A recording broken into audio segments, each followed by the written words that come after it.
বিড়ালের প্রসব হবে, বাচ্চা দেবে। বিড়াল তখন ঘরের মধ্যে পেরেশান হয়ে ঘুরতে থাকে, একটা নিরাপদ জায়গা খোঁজে।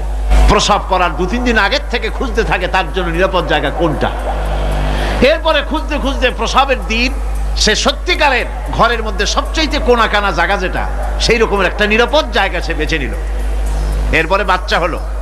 বাচ্চা হওয়ার পর এই বাচ্চার উপরে কেউ যেন আক্রমণ না করে, শত্রু যেন তার জায়গাটিতে না আসে, এই জন্য বাচ্চাটার ওর তো হাত দিয়ে মায়ের মতো কোলে নিতে পারে না, সে আস্তে করে ঘাটটা কামড়ায় ধরে যাতে করে বাচ্চা ব্যথা না পায়।